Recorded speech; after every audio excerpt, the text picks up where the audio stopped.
Hello, I'm recording this on Tuesday. It's my birthday.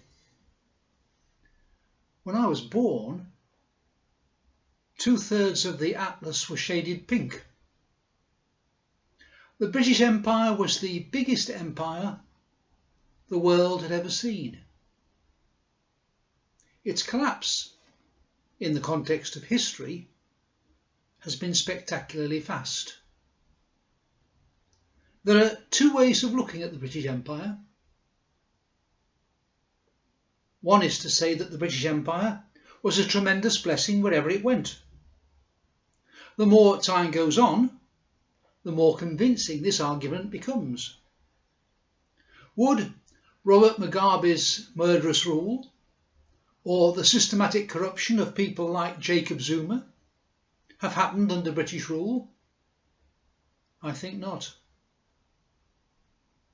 The other way of looking at the British Empire is to view it as a means by which one small nation ran a whole number of other nations for its own benefit and profit. Empires throughout history have been built on that premise. Was the British Empire a tremendous blessing to those it ruled, or a realm of self-centred domination? The dull truth is probably somewhere in between.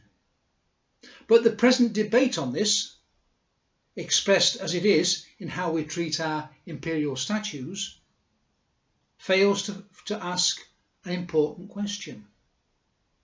Why did the British Empire, founded as it was by the people of a tiny island, exist? It existed, as did the other European empires, because wherever it went, the gospel went as well. It existed not because it was especially good or especially bad, but because God allowed it to, for his own purposes.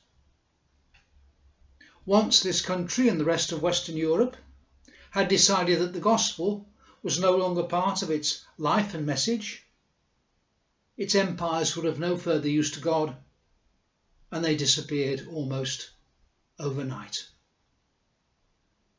Why are the Americans the most powerful people in the world? It's not because of any superior culture, wisdom, or education on their part. Could you imagine any European country electing as its ruler Donald Trump? They have the power that they have because in their midst are energetic, determined Christians who allow themselves to take the gospel to their own country and beyond. If God allows countries to rule, not because they are particularly wise and virtuous, but because they have been the bearers of the gospel and have bearers of the gospel in their number, who could be the next world power? The Chinese. Not because of the manipulative President Xi or the self-glorifying Chinese Communist Party, but because of the Chinese Church. The Chinese Church has suffered persecution, imprisonment, and death for decades.